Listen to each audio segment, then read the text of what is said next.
Hi everyone. This is Buddhism 408, Buddhist Philosophy. Welcome to the class again. And last week we had our midterm. I saw most of you already have submitted your papers, your answers to the questions. And again, we move on today. And we have maybe another 4 or 5 sessions. So today, our topic is, according to the schedule, you see that karma and rebirth. We are looking at these two concepts, karma and rebirth, in Buddhist philosophy, in the philosophy, okay? Not in a religious way. In early Buddhist philosophy, one of the key concepts that came into fruition in early Buddhism is karma and rebirth. You know the two words. Karma itself is a Sanskrit or Pali word. Pali word is karma. Sanskrit word is karma. But today, it seems like that word has become English or any other language. It's so popular. That word itself is used everywhere to identify this concept. But rather, I would say that it's not the Buddhist concept of karma that everybody is referring when they use the word karma. Anyhow, that word has become so popular. And the other concept that is inseparably connected with karma is rebirth. Remember, in Buddhist context, we use the word rebirth, not the reincarnation. You have to check the dictionary to see the two meanings. Rebirth and reincarnation are two concepts. When you say reincarnation, it means that I die here and then I will be born again in a separate place, separate body. I myself will be born again. There's an identity with me and the person who is born new.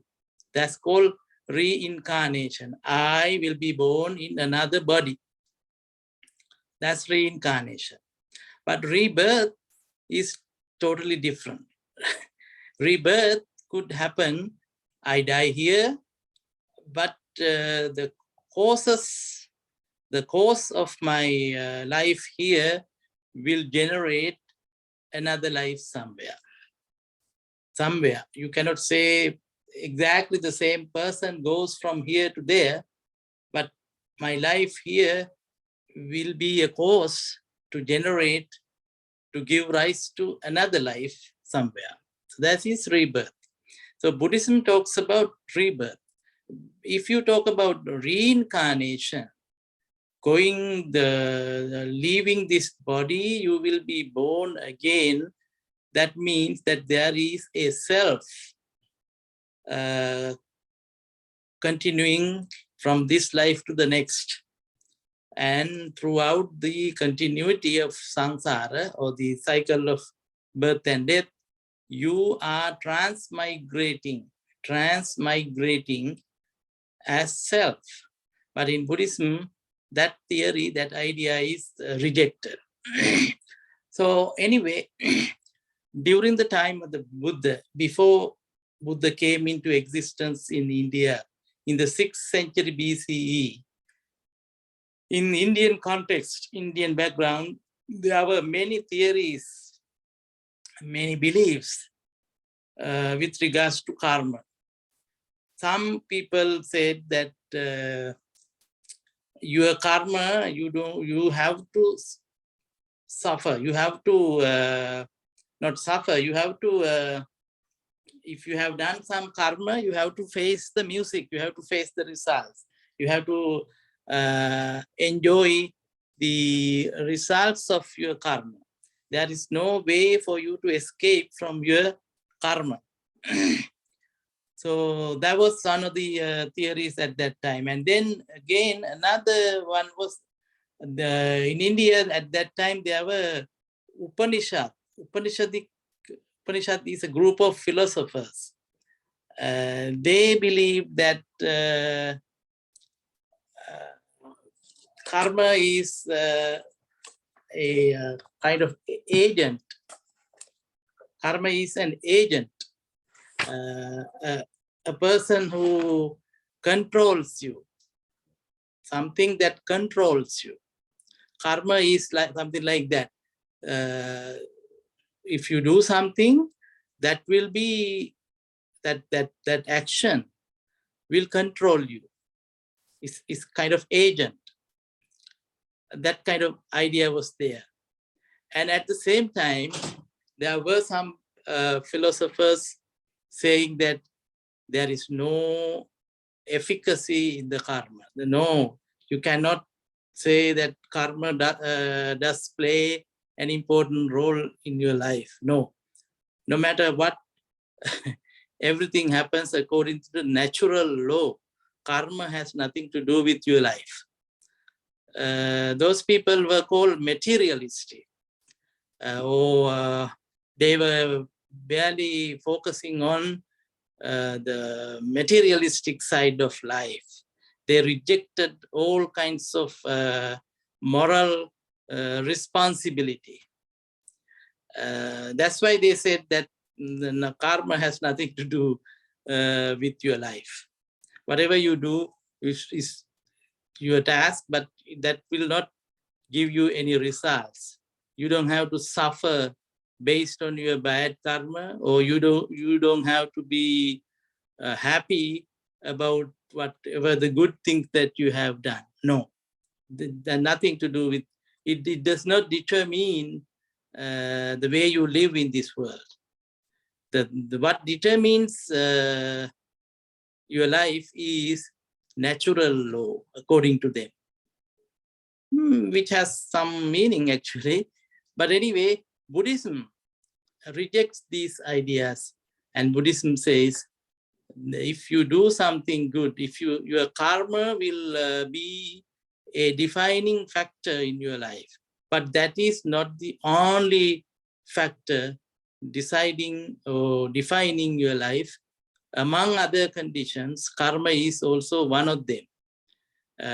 So don't believe that everything happens according to karma, which some of the thinkers at that time upheld that view, especially the Jaina philosophers. They were saying that everything happens according to your karma. Whatever things that you have done in your past life will be your legacy. You have to either you have to bear consequences, bad consequences, or you have to enjoy fruits of your karma. So everything happens according to the karma that you have. Your life is determined based on karma. That is Jaina philosophers. But Buddhism says, no. Karma is not the only factor that determines your life. It's only one factor among many other things. Among many other factors, karma plays an important role in defining who you are and what you do, what type of life you get. So that kind of idea. And the most important thing in Buddhism is, in Buddhist philosophy is, Buddhism emphasizes the fact that it is the intention. Intention itself is the karma. Karma is nothing else but your intention. very famous statement in early Buddhism is Chetanahang Bhikkhave Kammang Vadami. It's Pali, but I'm quoting that very famous statement. Monks, Buddha is addressing the monks. He is saying, monks, I declare that intention is the karma. If you do something with intention, that will be a karma. Otherwise, everything won't become karma. Karma means that something that brings results to you. So intention is the karma that you have to remember. And the other important thing is, see, the to bring this idea, to talk about the theory of karma in Buddhist philosophy, even you might see that there is a contradiction. Why? Because Buddhism teaches that there is no self. There is no substantial self other than the 5 aggregates, right? Only our body is there, but there is no self inside or outside. Then the question is, the contradiction is this: if there is no self, how come you enjoy or you repay your karma?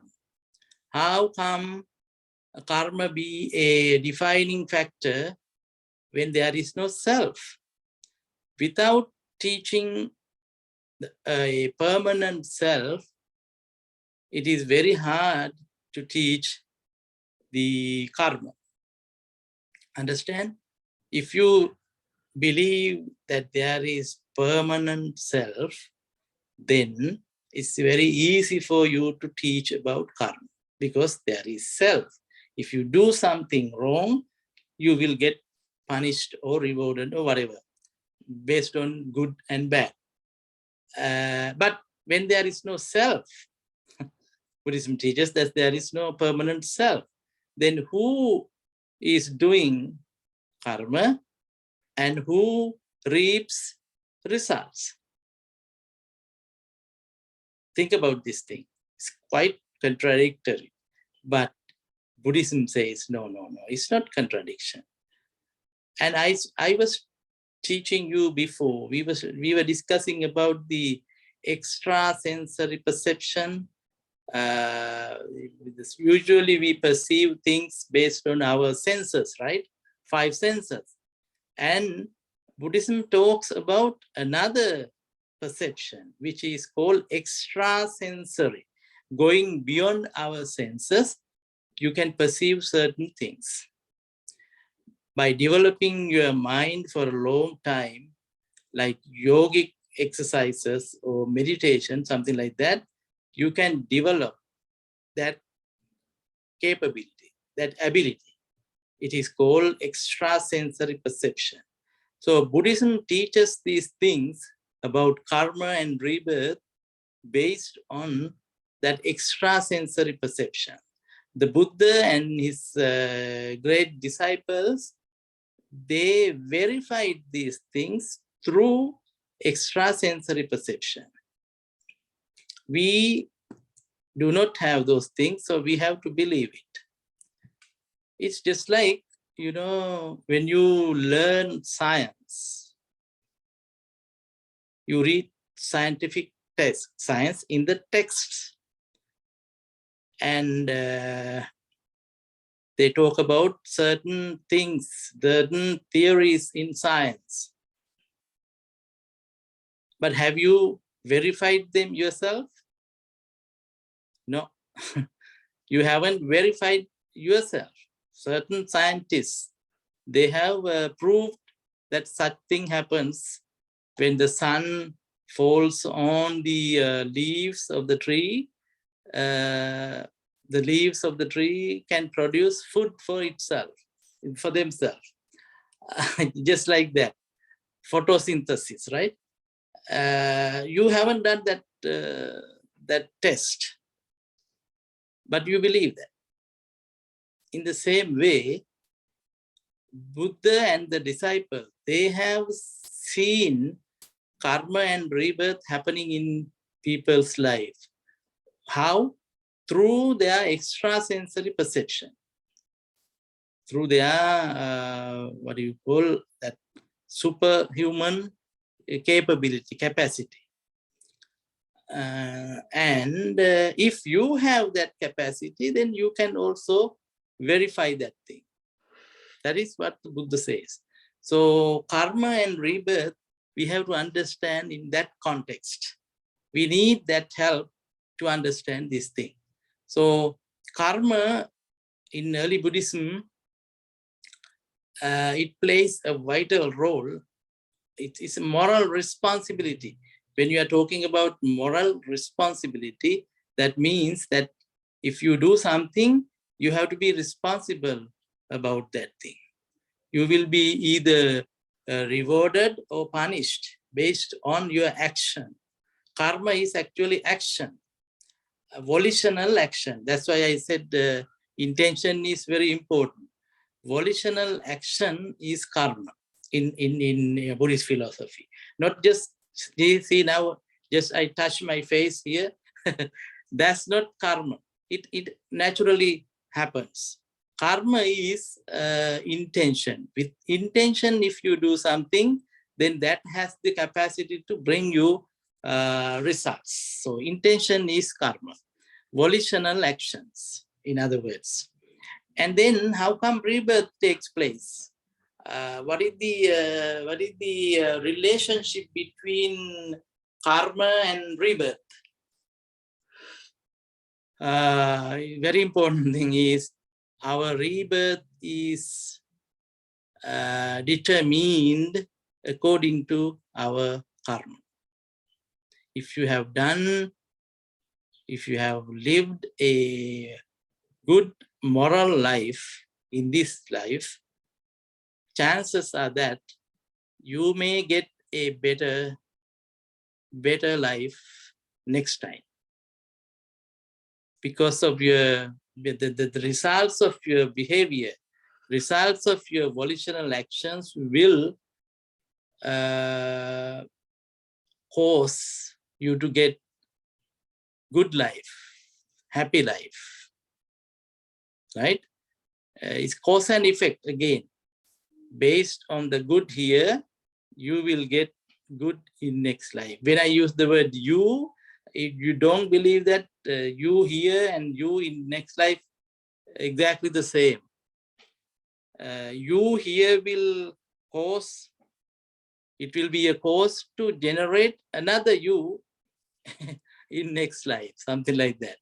So this is very hard to prove or understand, but in Buddhist philosophy, Buddhist concepts, these two Buddhist concepts are essentially very important to understand the other concepts in Buddhism.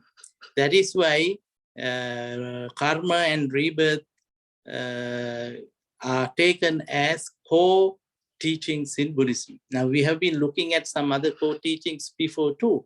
Just like those teachings, like the three characteristics of existence, causality, epistemology, all those things, just like those things, these teaching, karma and rebirth, play a vital role in Buddhist philosophy.